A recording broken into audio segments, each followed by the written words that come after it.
Hello दोस्तों, welcome to JK Science Academy Islampur. My name is Suyasan Jatkar.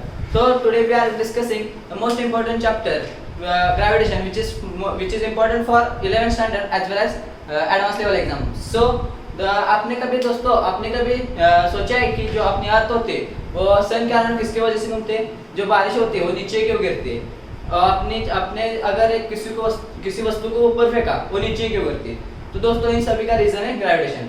तो इस gravitation सबसे पहली डिस्कवरी अपने famous scientist sir Isaac Newton ने की। तो उन्होंने जब वो एक सिर के पीठ के नीचे बैठे थे तब उनके सिर पर एक सेब का फूल गिरा। वो तभी उन्होंने सोचा इस सर सिर्फ मेरे सिर पे क्यों गिरा, वो इधर उधर क्यों नहीं गिरा। इस पर उन्होंने स्टडी करके इस ग्रेविटेशन की डिस्कवरी करी।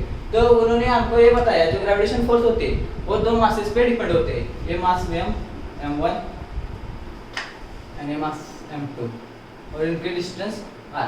तो उन्होंने बताया जो ग्रेविटेशन फोर्स होता है वो दो मासेस के डिपेंड होते हैं, वो which is directly proportional to product of their masses.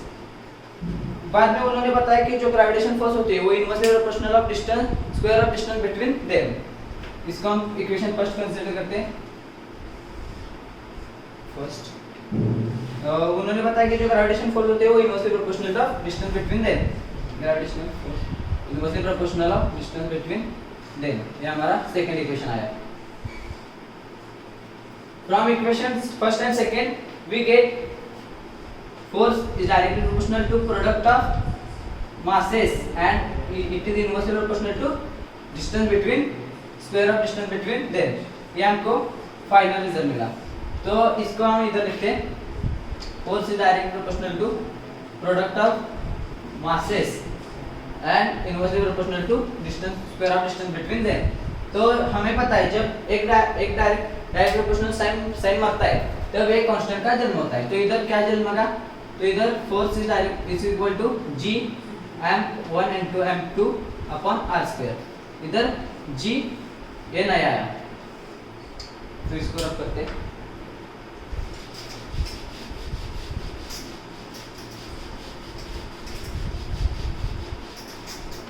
तो ये g है, इसको हम क्या करते हैं यूनिवर्सल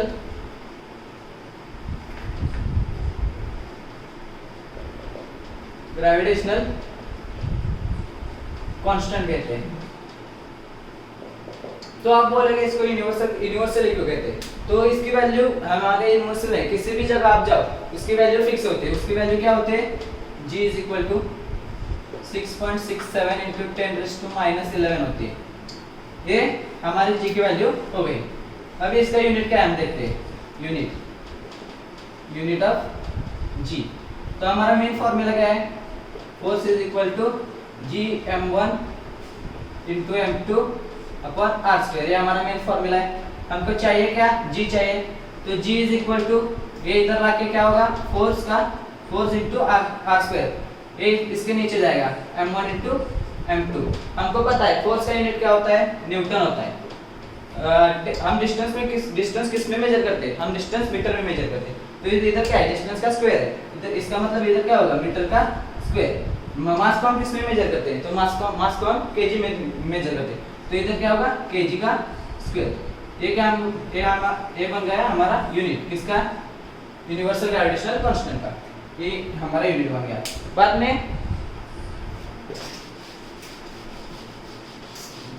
में इस फॉर्मूले के ऊपर हमारा मेन फॉर्मूला क्या है ग्रेविटेशन का, gravitation force is equal to g m1 m2 by r square. ये हमारा मेन फॉर्मूला है। इसके ऊपर जो न्यूटन ने यूनिवर्सल लॉ ऑफ ग्रेविटेशन क्या बनाया, तो ये हम जानते हैं।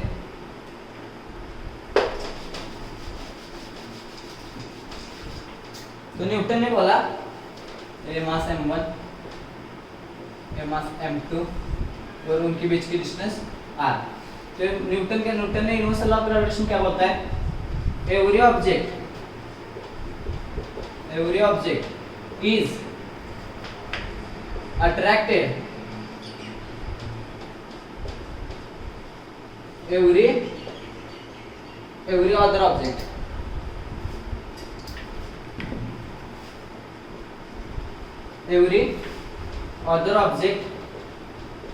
which is which is directly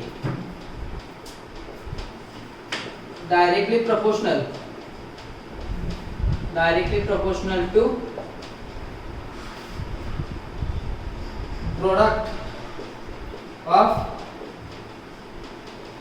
their masses and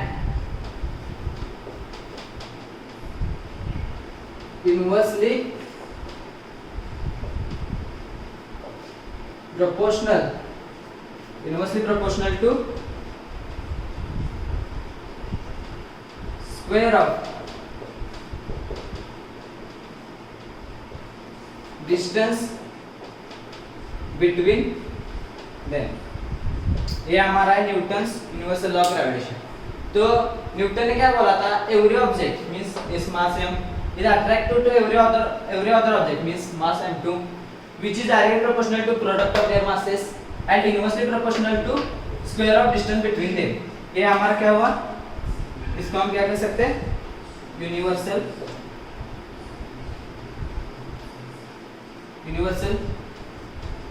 gravitational law, इसको भी न्यूटन ने बताया।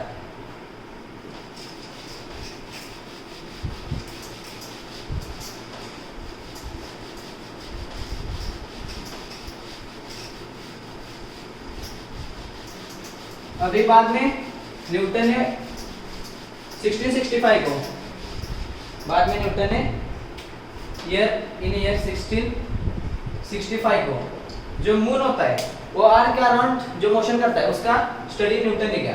तो उसने बताया जो मून होता है वो अर्थ के अराउंड रोटेशन करने के लिए, वन रोटेशन कंप्लीट करने के लिए कितने दिन लगते हैं उसको, 27.3 डेज लगते हैं। इस एक किसने बताया, आपने न्यूटन ने बताया।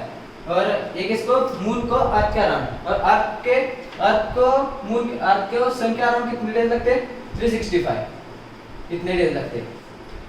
फिर उन्होंने बताया कि जो अर्थ और मून के बीच का डिस्टेंस होता है वो कितना होता है, 3.85 इंटू 10⁵ किलोमीटर होता है। इसके बाद न्यूटन ने हमको ये बताया कि जो मून होता है वो अर्थ के टुवर्ड एक्सेलरेट होता है। वो कितने एक्सेलरेशन होते हैं मून को अर्थ के टुवर्ड, वो एक्सेलरेशन होते हैं 0.0027 मीटर पर सेकंड स्क्वायर, कितना एक्सेलरेशन होता है। तो आप बोलेंगे एक ऐसा, तो हम इसको डेरिवेशन देखते हैं। अब हम इसका डेरिवेशन देखते हैं। तो हमें पता है जो मून होता है वो अर्थ के अराउंड किस पाथ में मूव करता है, तो वो सर्कुलर पाथ में मूव करता है। और हमको पता है जो सर्कुलर पाथ होता है वो किस पे डिपेंड होता है, सेंट्रीपिटल फोर्स के। सेंट्रीपिटल फोर्स का फॉर्मूला क्या है, centripetal force is equal to mv²/ra। और हमें पता है जो v² होता है इसको हम ऐसे भी लिख सकते हैं, क्या, r² × ω²। इस वैल्यू हम इस इक्वेशन नंबर फर्स्ट में पुट करते हैं। तो हमको क्या मिलेगा, एक नया equation m × r² × ω² upon r। तो इस r से ये r कैंसिल होगा, तो हमको न्यू फार्मूला क्या मिलेगा सेंट्रीपिटल फोर्स का, mr ω²। ये हमको न्यू फार्मूला मिला किसका, सेंट्रीपिटल फोर्स का। इसको हम इक्वेशन नंबर सेकंड कहते हैं। और हमें पता है जो न्यूटन सेकंड लॉ क्या बोलता है, जो फोर्स होता है वो किस पे डिपेंड होता है, मास इनटू एक्सेलरेशन। तो इस पे हम हमारा नया एक इक्वेशन नया बनेगा, क्या, मास इनटू एक्सेलरेशन। इसको हम इक्वेशन नंबर थर्ड कंसीडर करते हैं। तो by equalling first, second and third हमको क्या मिलेगा, मास m = mr ω²। तो इधर से हमको क्या मिलेगा, m से m कैंसिल होगा तो एक्सेलरेशन मिलेगा, एक्सेलरेशन = r ω²। ये हमको क्या मिला, एक्सेलरेशन मिला। इसको हम ऊपर लिखते हैं। ये किसका एक्सेलरेशन है, ये मून का एक्सेलरेशन है, किसके टुवर्ड्स, अर्थ के टुवर्ड्स ये एक्सेलरेशन होता है। वो क्या होता है, वो होता है एक्सेलरेशन = r ω²। ये हमको मिला।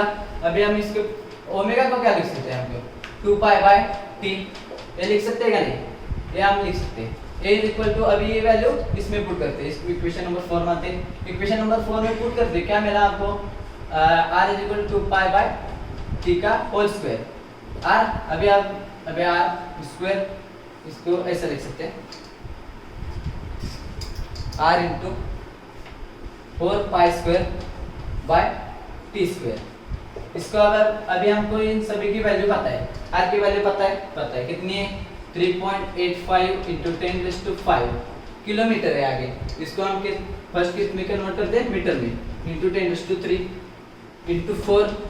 पाई की वैल्यू हमको पता है कितनी है 3.14 इंटू 3.14। दो बार क्यों लिखा, क्योंकि इधर स्क्वायर है इसलिए।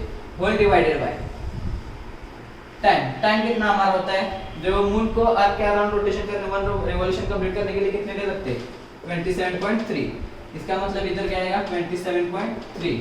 इसको हम किस में कन्वर्ट करते हैं, हॉर्स में, 24 इंटू मिनट में कितने 60 इंटू सेकंड में 60। इसको हम कन्वर्ट करते हैं होल का स्क्वायर। इसको सभी को कैलकुलेट करके हमको ये वैल्यू मिलेगी, कौन सी वाली 0.0027 इतनी वैल्यू मिलेगी। ये क्या है, acceleration of moon towards the earth है। ये भी किसने हमको बताया, ये भी हमको न्यूटन ने बताया।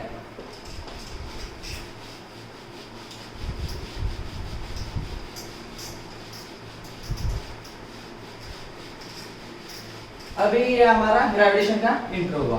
अभी हम देखते हैं केपलर्स लॉ क्या होता है। तो केपलर्स लॉ क्या होता है, तो केपलर्स एक साइंटिस्ट था। इसने क्या किया, जो प्लैनेट्स होता है वो सन के अराउंड कैसे मूव करता है, इसका स्टडी किसने किया, केपलर्स ने किया। केपलर्स ने उसके स्टडी के बेस पे उसने 3 लॉ डिस्कवर किए। उसमें से पहला लॉ क्या है, केपलर्स फर्स्ट लॉ। उसे हम क्या बोल सकते हैं, इसे हम कह सकते हैं law of orbit.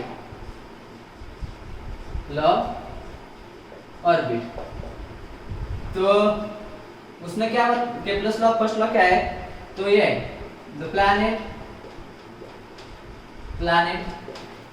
revolve around the sun with sun at one of the foci। ये क्या है हमारा न्यूटन का केपलर्स का फर्स्ट लॉ है। तो जो इधर ये प्लैनेट थे वो, और ये प्लैनेट होते इधर रह गया, ये प्लैनेट होते वो किस पाथ में मूव करते, तो ये क्या कहते हैं इलेप्टिकल पाथ में रिवॉल्व करते। इलेप्टिकल पाथ कैसा होता है, ऐसा होता है, कंसीडर करो ऐसा होता है। इधर प्लैनेट्स रिवॉल्व कर रहे हैं, प्लैनेट्स इधर क्या बेटा, planets revolve around the sun with sun at one of focus. हमको पता है इलेप्टिकल ऑर्बिट के दो फोकस होते हैं, एक इधर होगा एक इधर होगा। अभी इस दोनों फोकाई में किधर भी एक प्लैनेट सन होगा। मानो हम इधर सन कंसीडर करते और इधर सन कंसीडर करते, इधर प्लैनेट, हम इसको ऐसे करते हैं, ऐसे करते हैं। ए प्लैनेट इलेप्टिकल ऑर्बिट में रिवॉल्व करेगा अराउंड द सन। तो इसको हम पी कंसीडर, पी ए इधर बी ए बी सी इधर कंसीडर करते हैं। तो इधर क्या आएगा, जो ये पी ए इसको क्या कहते हैं हम, मेजर एक्सिस कहते हैं इसको। और जो इधर ओ कंसीडर करते हैं, ओ ए सेंटर, और जो ओ ए और ओपी है, इसे क्या कहते हैं हम, माइनर, इसको हम क्या सेमी मेजर एक्सिस कहते हैं। क्या कहते हैं, सेमी मेजर एक्सिस। और जो बीसी इसे को हम क्या कहते हैं, माइनर एक्सिस कहते हैं, माइनर एक्सिस। और जो बीओ एंड ओसी है, इसे हम क्या कहते हैं, सेमी माइनर एक्सिस कहते हैं। क्या कहते हैं, सेमी माइनर एक्सिस। आपको मैं एक एक्स्ट्रा चीज बताना चाहूंगा, जो कि क्या है, जो प्लैनेट्स है वो सन के अराउंड इलेप्टिकल ऑर्बिट होते हैं। जब प्लैनेट्स सन के क्लोज होते हैं, इधर सन है, जब प्लैनेट जब इधर आएगा रिवॉल्व करके ऐसा मूव करके, तो जब प्लैनेट सन के क्लोज से नजदीक से रिवॉल्व करता है, तब उसकी क्या होते हैं, स्पीड ज्यादा होती है। और जब प्लैनेट सन के दूर से रिवॉल्व करता है, तब उसकी स्पीड कम होती है। ये हम सेकेंड लॉ में देखेंगे। अब आएगा केपलर सेकेंड लॉ। ये हो गया हमारा केपलर फर्स्ट लॉ। अभी केपलर लॉ सेकेंड लॉ गया है।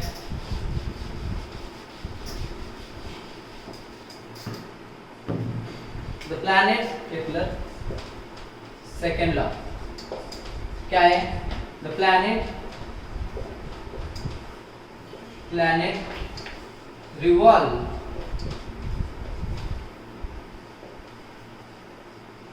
around the sun with equal area in equal time interval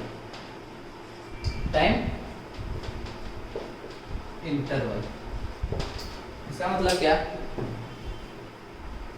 इसका मतलब ये हमारा प्लैनेट है, ये हमारा इलेक्ट्रिकल पाथ है, इधर हमारा सन है। प्लैनेट्स इनिशियली प्लैनेट्स इधर से मूव कर रहा है, इसका हम लाइन जानते हैं इधर। आफ्टर 15 डेज प्लैनेट्स किधर पहुंचा? इधर पहुंचा। बाद में ये प्लैनेट्स का P2 बाद में रिवॉल्व करके प्लैनेट्स इधर आया। आफ्टर 15 डेज इधर से अब आगे 15 डेज ट्रैवल करके प्लैनेट्स इधर आया। तो ये लॉ क्या बोलता है? जो प्लैनेट्स होती है वो equal area in equal interval time, जितना टाइम इधर का और इधर का टाइम जब सेम होगा तब इन दोनों के जो बीच की वो एरिया है, ये एरिया, तो जो एरिया होगा वो क्या होगा? दोनों का इक्वल होगा, एरिया इक्वल होगा। ये क्या बोलता है हमें? Kepler second law.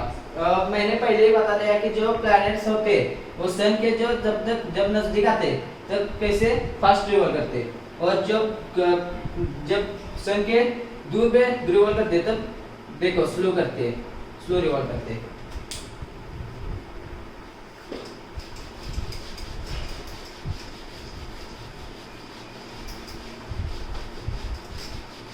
ये हुआ हमारा Kepler second law.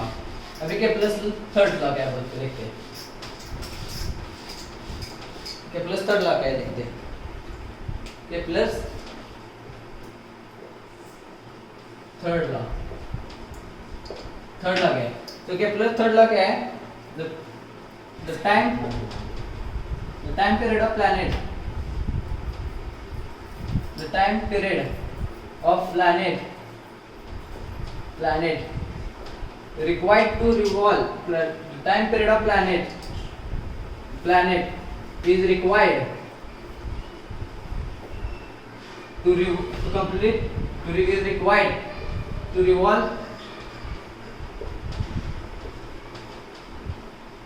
around the sun is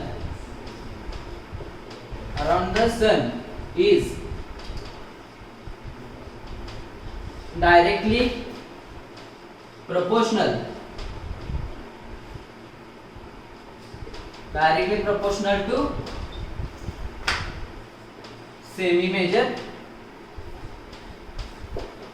semi-major axis।